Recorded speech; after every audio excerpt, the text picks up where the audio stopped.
Assalamualaikum warahmatullahi wabarakatuh. Kami dari kelompok 2 akan mempresentasikan hasil kerja kelompok kami tentang golongan alkali. Nama anggota kelompok: Aditya Pratama Putra nomor urut 1, Aisyah Khairul Rohmah nomor urut 3, Rehan Zaki Hidayat nomor urut 25, Tia Sonya Ratri nomor urut 31, Valeria Gita Intani nomor urut 32, dan Zahra Zunida nomor urut 35. Kelimpahan unsur. Berdasarkan konfigurasi elektron unsur golongan alkali yang memiliki kecenderungan melepas satu elektron menjadikan unsur ini sangat reaktif. Hal ini menyebabkan unsur dari golongan alkali ini tidak ditemukan dalam keadaan bebas di alam, melainkan dalam bentuk senyawa. Jadi, golongan alkali ini sangat reaktif karena memiliki kecenderungan melepas satu elektron ini yang tinggi. Ini menyebabkan unsur ini tidak bisa ditemukan dalam keadaan bebas di alam, melainkan bentuk senyawa. Pada air laut terdapat senyawa alkali dalam bentuk garam atau NaCl. Kelimpahan lain dari logam alkali banyak ditemukan dalam deposit mineral yang ditambang sebagai sumber utama logam natrium dan kalium. Mineral yang mengandung unsur logam natrium diantaranya yaitu halit dengan rumus kimia NaCl, kemudian mineral silfit dengan rumus kimia KCl, kemudian karnalit dengan rumus kimia KCl-MgCl-H2O.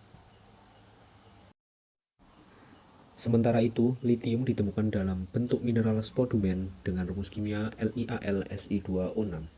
Unsur rubidium ditemukan dalam bentuk mineral lepidolit dengan rumus kimia Rb2FOH2Al2SiO33. Sedangkan unsur cesium ditemukan di alam dalam bentuk mineral polusit dengan rumus kimia CS4Al4Si9O26H2O. Sementara itu, fransium bersifat radioaktif sehingga tidak ditemukan dalam bentuk mineral. Kelimpahan unsur logam alkali di alam dapat tercantum di tabel berikut. Unsur litium sebagai mineral silikat spodumen dan lepidolit. Natrium sebagai NaCl banyak terdapat dalam air laut, boraks, trona, salpeter, dan mirabilit. Kalium sebagai silfit, silvinit, karnalit. Kemudian rubidium sebagai pengotor dalam lepidolit. Cesium sebagai polusit, dan fransium sedikit sekali berasal dari peluruhan aktinium dan bersifat radioaktif dengan waktu paruh yaitu 21,8 menit. Perkenalkan, nama saya Aisyah Khairul Rohmah, nomor urut 3 dari kelas 12 MIPA 6, akan menjelaskan tentang kecenderungan sifat fisika pada golongan alkali.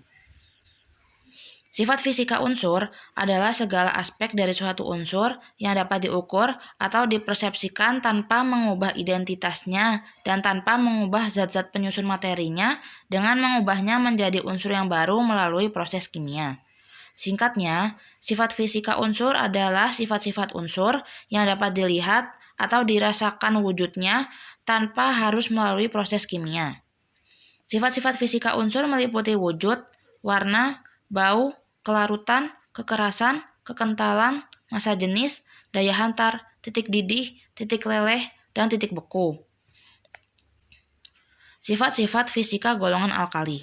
Yang pertama, unsur-unsur pada golongan alkali umumnya berwarna putih mengilap atau keperakan, kecuali cesium yang berwarna kuning keemasan, seperti yang dapat dilihat pada gambar. Yang kedua, unsur-unsur golongan alkali bersifat cenderung lunak dan ringan. Yang ketiga, menurut tabel periodik unsur, semakin ke bawah, besar jari-jari dan kerapatan materi dari unsur-unsur pada golongan alkali akan semakin besar. Contohnya, jari-jari natrium lebih besar dari jari-jari litium. Begitu pula jari-jari rubidium lebih besar dari jari-jari kalium. Untuk kerapatannya, semakin besar jari-jari suatu unsur, kerapatan materi dari unsur tersebut akan semakin renggang. Yang keempat, unsur-unsur pada golongan alkali memiliki titik leleh dan titik didih yang cukup rendah. Semakin ke bawah dalam tabel periodik unsur, titik leleh dan titik didihnya semakin rendah karena kerapatan delokalisasi elektron atau ikatan logamnya yang semakin rendah, sehingga atom-atomnya mudah dipisahkan. Yang kelima, saat dibakar, setiap unsur dari golongan alkali akan menghasilkan warna api yang berbeda-beda. Litium akan menghasilkan warna merah, natrium akan menghasilkan warna kuning, kalium menghasilkan warna ungu, rubidium menghasilkan warna merah keunguan, dan cesium menghasilkan warna biru. Yang terakhir, unsur-unsur pada golongan alkali termasuk penghantar panas dan listrik atau konduktor yang baik. Perkenalkan, saya Rian Zaki Hidayat, nomor absen 25 dari kelas 12 MIPA 6, akan menjelaskan tentang kecenderungan sifat kimia logam alkali. Dari sifat kimia logam alkali, semakin reaktif suatu logam, maka semakin mudah logam itu melepaskan elektron. Jika diurutkan dari atas ke bawah pada tabel periodik, maka sifat elektronegatifan, energi ionisasi, titik leleh, dan titik didihnya akan semakin kecil. Sebagai contoh, sifat elektronegatifan litium lebih besar daripada milik rubidium. Yang pertama, reaksi dengan air. Semua logam alkali bereaksi dengan air membentuk basa dan gas hidrogen. Li bereaksi agak pelan, Na bereaksi hebat dengan percikan api, K, Rb, dan Cs meledak jika dimasukkan ke dalam air. Oleh karena reaksi tersebut sangat eksoterm, gas hidrogen yang terbentuk akan langsung terbakar. Reaksinya adalah seperti berikut ini. 2L ditambah 2H2O menjadi 2LH plus H2. Yang kedua, reaksi dengan hidrogen. Jika dipanaskan, logam alkali dapat bereaksi dengan gas hidrogen membentuk senyawa ionik alkali hibrida. Reaksinya adalah sebagai berikut. 2L plus 2H2 menjadi 2LH. Yang ketiga, reaksi dengan oksigen. Logam alkali dapat bereaksi dengan oksigen membentuk oksida, peroksida, ataupun superoksida. Dalam jumlah oksigen terbatas umumnya terbentuk oksida. Reaksinya adalah seperti berikut. 4L plus O2 menjadi 2L2O. Namun, jika oksigen berlebihan, Na dapat membentuk peroksida, sedangkan K, Rb, dan Cs dapat membentuk superoksida. Reaksinya adalah seperti berikut. 2Na plus O2 menjadi 2Na2O2. K plus O2 menjadi KO2. Yang keempat, reaksi dengan halogen. Logam alkali bereaksi dengan halogen F2Cl2Br2I2 membentuk senyawa garam halida. Reaksinya adalah 2L plus X2 menjadi 2LX. Selanjutnya, saya Tia Sonyaratri, absen 31, akan menjelaskan tentang manfaat alkali dalam kehidupan. Yang pertama ada litium. Litium dimanfaatkan sebagai komponen pesawat terbang yang biasanya dipadukan dengan magnesium dan juga aluminium. 2. Ion litium digunakan sebagai bahan baku pembuatan baterai pada smartphone, laptop, dan lain-lain. Yang kedua, ada natrium yang digunakan dalam senyawa NaCl yang berfungsi untuk menjaga keseimbangan elektrolit dalam tubuh dan menjaga tekanan darah. 2. Uap Na digunakan pada lampu jalanan untuk memberikan warna kuning. 3. NaOH digunakan untuk membuat sabun, rayon, dan juga kertas. Yang keempat ada NaNO3 sebagai bahan baku pembuatan pupuk. Yang ketiga ada kalium. Kalium dalam tubuh berfungsi membantu meredakan tegangan di dinding pembuluh darah dan mencegah penyempitan pembuluh arteri. 2. Sebagai bahan baku pembuatan pupuk NPK yaitu KNO3. Ketiga, sebagai bahan baku pembuatan sabun. Selanjutnya ada rubidium. Rubidium digunakan sebagai osilator untuk aplikasi di navigasi dan komunikasi militer. 2. Digunakan sebagai getter dalam tabung-tabung vakum dan sebagai komponen fotosel. 3. Sebagai bahan baku lensa teropong militer agar dapat digunakan di malam. Yang kelima ada cesium. Cesium digunakan pada sel fotolistrik. Sel fotolistrik biasanya digunakan pada kalkulator untuk mengubah energi cahaya menjadi energi listrik. Yang kedua, sebagai standar satuan detik pada. Yang terakhir, francium. Logam ini adalah unsur logam radioaktif yang mudah meluruh menjadi unsur lain. Makanya, sampai saat ini belum ada pemanfaatan logam francium secara komersial. Unsur ini hanya digunakan untuk tujuan penelitian seperti potensi pengobatan diagnostik berbagai jenis kanker. Tetapi sampai saat ini pengaplikasiannya dianggap masih tidak Perkenalkan, nama saya Valerie Gita Intani, nomor absen 32 dari kelas 12 MIPA 6. Pada kesempatan kali ini saya akan menjelaskan tentang proses pengolahan unsur alkali. Seperti yang kita tahu, unsur alkali itu terdapat pada golongan 1A yang terdiri atas litium, natrium, kalium, rubidium, cesium, dan francium. Untuk penjelasan pertamanya, saya akan menjelaskan tentang litium. Logam litium itu berasal dari mineral spodumene. Apa itu mineral spodumene? Mineral spodumene adalah mineral peroksin yang tersusun atas litium aluminium siklosilikat atau LiSiO3. Spodumene itu dipanaskan dalam suhu 100 derajat Celcius, lalu dicampurkan dengan H2SO4 dan dilarutkan ke dalam air untuk mendapatkan larutan LiSO4. Kemudian pada reaksi LiSO4 plus NaCO3 menjadi LiCO3 plus Na2SO4, itu awalnya LiSO4 direaksikan dengan Na2CO3 untuk membentuk Li2CO3 yang sifatnya sukar larut.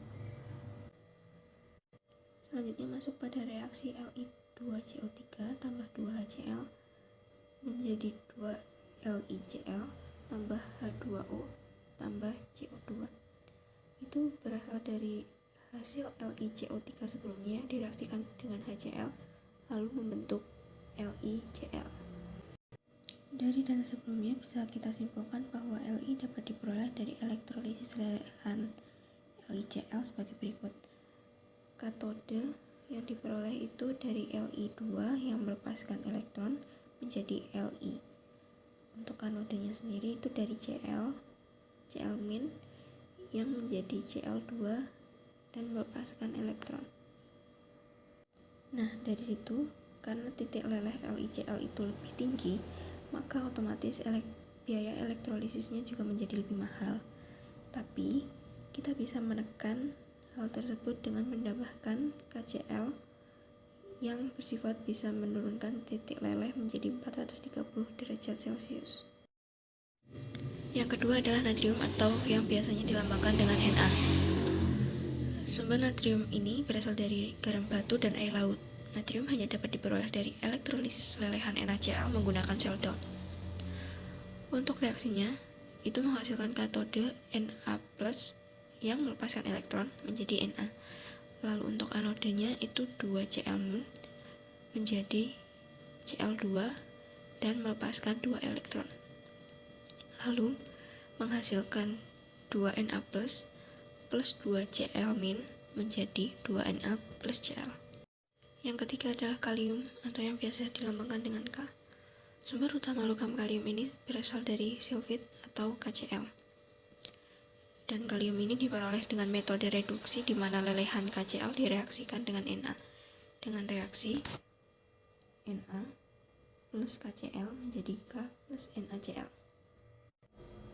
Nah, dalam pembuatan logam kalium ini sendiri itu melalui beberapa tahap atau beberapa cara, seperti diantaranya elektrolisis leburan KOH, elektrolisis leburan KCN, reduksi garam kloridanya, dan yang terakhir adalah reduksi KCl dengan Na.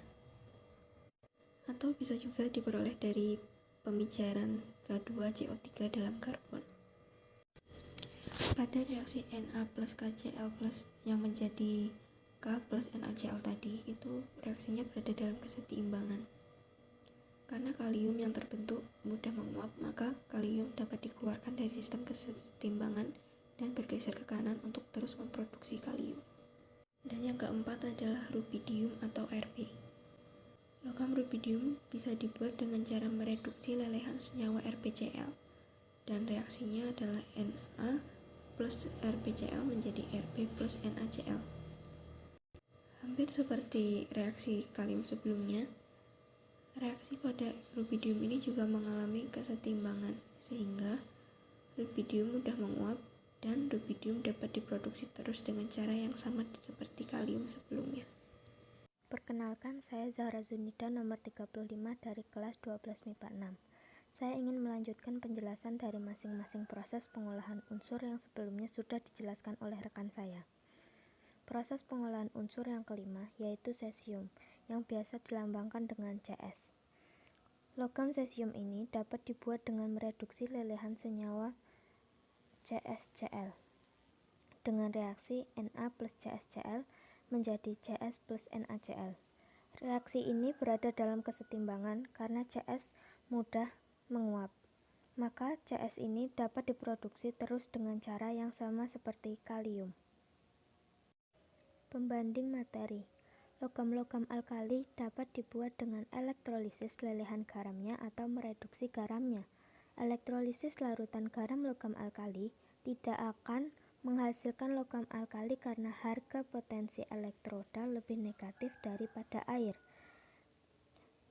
Ini dapat diperoleh dengan elektrolisis lelehan LiCl sebagai berikut. Dapat diperoleh dengan elektrolisis lelehan LiCl dengan reaksi LiCl menjadi Li plus Cl dengan katoda Li yang melepaskan elektron agar setara lalu akan menjadi Li. Dan untuk anodanya itu dari Cl- menjadi setengah Cl2 yang melepaskan elektron agar reaksi tersebut menjadi setara. Adapun natrium ini dibuat dari elektrolisis lelehan natrium klorida yang dicampur dengan kalsium klorida yang disebut dengan proses Dawn. Fungsi dari kalsium klorida untuk menurunkan titik cair sehingga lebih efisien dari 800 derajat Celcius sampai 500 derajat Celcius. Fungsi dari kalsium klorida itu sendiri untuk menentukan titik cair sehingga lebih efisien dengan reaksi NaCl menjadi Na plus ditambah Cl-. Kemudian untuk katoda dan anodanya bisa kita lihat bahwa untuk katoda itu adalah Na plus yang melepaskan elektron agar reaksi menjadi setara dan menghasilkan Na. Kemudian untuk anodanya itu Cl- yang menjadi setengah Cl2 yang melepaskan elektron juga untuk menyetarakan reaksi. Logam kalium, rubidium, dan cesium ini dibuat dengan mereduksi lelehan garam kloridanya. Bisa dilihat reaksi-reaksi yang sudah tertera di sini. Kalium, rubidium, dan cesium yang terbentuk mudah menguap, maka harus dikeluarkan dari sistem kesetimbangan sehingga kesetimbangan bergeser ke zat hasil. Jadi karena kalium, rubidium, dan cesium itu yang bentuknya mudah menguap, maka kalium, rubidium, dan cesium ini harus dikeluarkan dari sistem kesetimbangan agar menghasilkan kesetimbangan bergeser ke zat hasil. Sekian dari video kami yang berkesempatan menjelaskan materi golongan alkali. Apabila terdapat kesalahan mohon dimaafkan. Terima kasih. Wassalamualaikum warahmatullahi wabarakatuh.